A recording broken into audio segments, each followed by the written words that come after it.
Waalaikumsalam warahmatullahi wabarakatuh. Selamat pagi semua. Pagi. Semoga pertemuan kita pada pagi hari ini berjalan dengan lancar dan kalian mulai pembelajaran untuk kelas boleh memimpin doa. Bersiap berdoa mulai.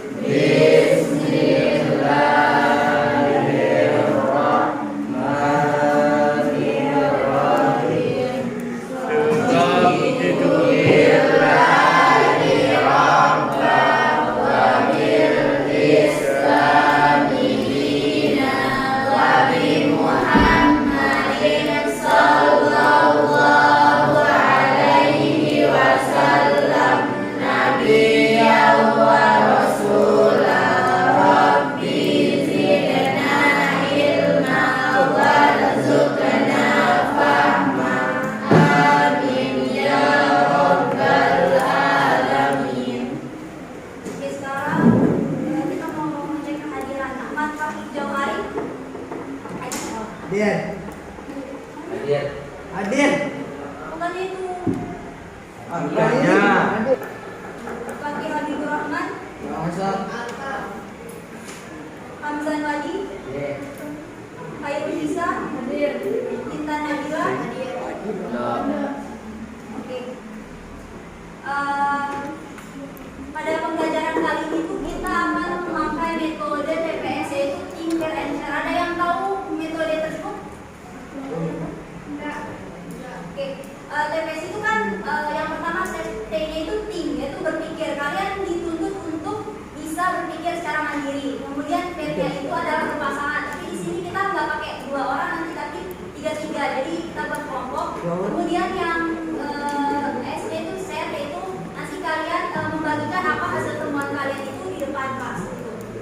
Jadi tujuan pembelajaran kita menggunakan metode TPS ini ada 6. Yang pertama, kalian harus mampu mendeskripsikan proses berpikir secara cermat. Yang kedua, yaitu kalian harus mampu mengidentifikasi pengertian penelitian dengan tepat.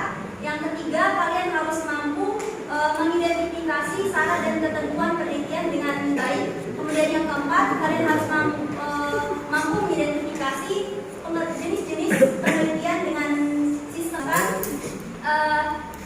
Kalian harus mampu menjelaskan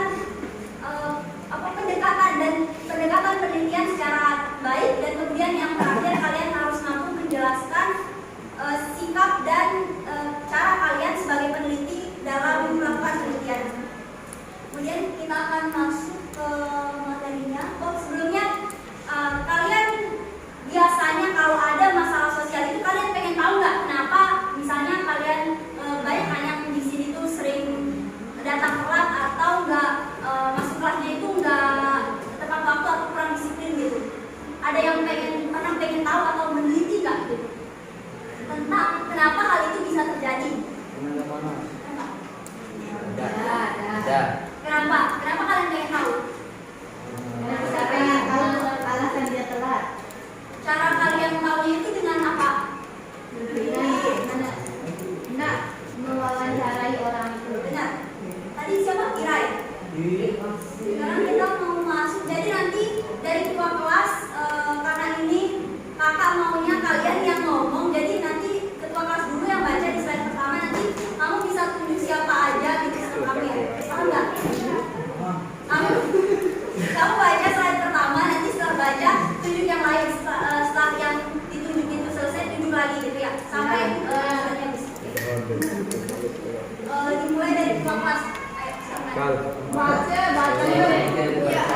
Proses berpikir penalaran. Suatu proses berpikir untuk memperoleh kesimpulan yang menentukan berdasarkan fakta yang relevan. Manusia menggunakan nalar untuk menemukan hal baru, mengembangkan kebudayaan, memberi makna pada kehidupan diri logis sesuai dengan logika dan analisis pengetahuan atas sebenarnya jenis penalaran, deduksi dan induksi. Menurut KKBI, kegiatan pengumpulan data, pengolahan analisis dan penyajian data lingkungan, pengolahan analisis dan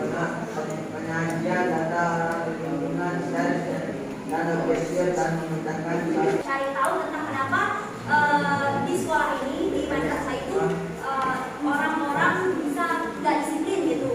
Mereka bisa melakukan penelitian, tapi harus ada caranya, harus wawancara, terus kemudian ada yang fakta, terus memakai hal yang logis gitu. Ayo, mereka tunjuk.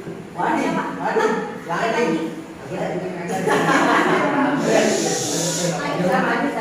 Pengetahuan, membina dan mengembangkan ilmu pengetahuan. 3. Surat penting sistematik dilaksanakan dengan pola tertentu dari yang paling sederhana ke yang kompleks. 2. Rencana, langkah-langkahnya sudah direncanakan. 3. Mengikuti prosedur ilmiah. Dari 3 penting itu ada yang mau ditanyain nggak? Apa yang nggak dimengerti gitu? Dari penjelasannya tadi siapa? Ya, Hamdan Wadi. Udah paham sistematis itu ada dilaksanakan dengan pola tertentu dari yang paling sederhana ke yang kompleks, kemudian rencana harus mengikuti langkah-langkah yang sudah direncanakan, kemudian mengikuti prosedur ilmiah. Paham nggak? Atau ya, tunjuk lagi dong. Mengumpulkan informasi untuk mendapatkan prinsip mengenai suatu topik yang ada dalam masyarakat. Penelitian terapan menguji dan mengevaluasi kemampuan suatu topik dalam suatu persoalan yang menimpa sehari-hari. Jenis-jenis penelitian berdasarkan pemberian informasi dari data. Penelitian eksploratif mencari suatu gejala yang masih baru dan biasanya teori baru. Penelitian deskriptif gambaran yang lebih detail tentang suatu gejala. Penelitian ini adalah sebagian dari penelitian eksploratif. Penelitian eksplanasi. Misalnya kita teliti tentang budaya, itu termasuk penelitian sih. Benar? Benar dong. Kemudian siapa tadi? Melakukan penelitian perpustakaan itu di perpustakaan yang ada di madrasah ini. Bisa. Apa? Karena dia ada. Apanya? Perpustakaannya, bukunya ada. Oke, itu perpustakaannya doang. Ya. Selanjutnya siapa? Wali sama Kuali. Dua data yang berbeda. Ayo, ya, kurang kuantitatif, kurang memahami makna dan konteks. Kalau kuantitatif sulit gitu. Hah? Anak-anak sekarang Ini ngawak ada ini. Kuantitatif itu hasil evaluasi. siapa angkat tangan dulu? Mira. Ada 4 soal isai, terus kemudian ada tugas kelompok. Satu kelompok itu 3 orang ya. Jadi berapa maksudnya?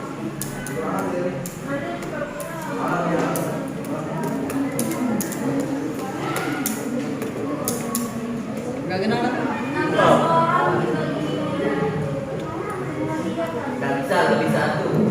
Yang satunya itu berempat. Ada 2 orang kalau gitu. Ya. Sini macam saya sedih. 16 bagi 2 Kau ini berdua terus. Nanti tugas kelompoknya, nanti kalian mandi. Oh iya Pak.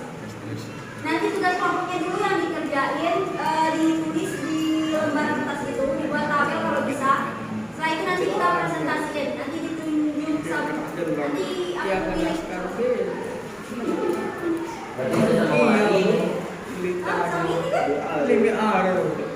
Aku nggak mau. Oh iya, Pak itu.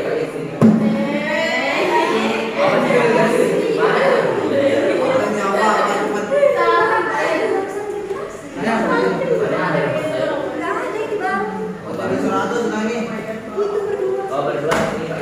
Kalian merah mukanya. Bunda. Biar dia cantik.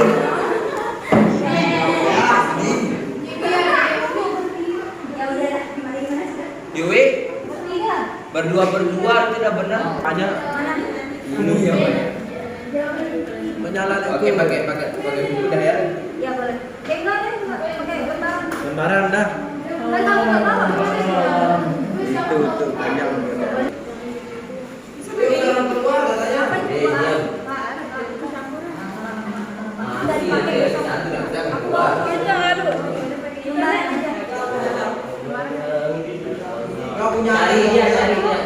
Iya. Individunya nanti kelompok dulu. Mumpung Ada tulisannya. Assalamualaikum warahmatullahi wabarakatuh. Waalaikumsalam warahmatullahi wabarakatuh. Kami ingin mempresentasikan hasil kerja kelompok kami. Kuantitatif kelebihannya, hasilnya objektif, dapat dihitung dan dibandingkan serta bisa digeneralisasi. Kekurangannya kurang memahami makna dan alasan dibalik perilaku manusia. Teknik pengumpulan data, angket atau kuesioner, survei, eksperimen, tes. Kualitatif kelebihannya dapat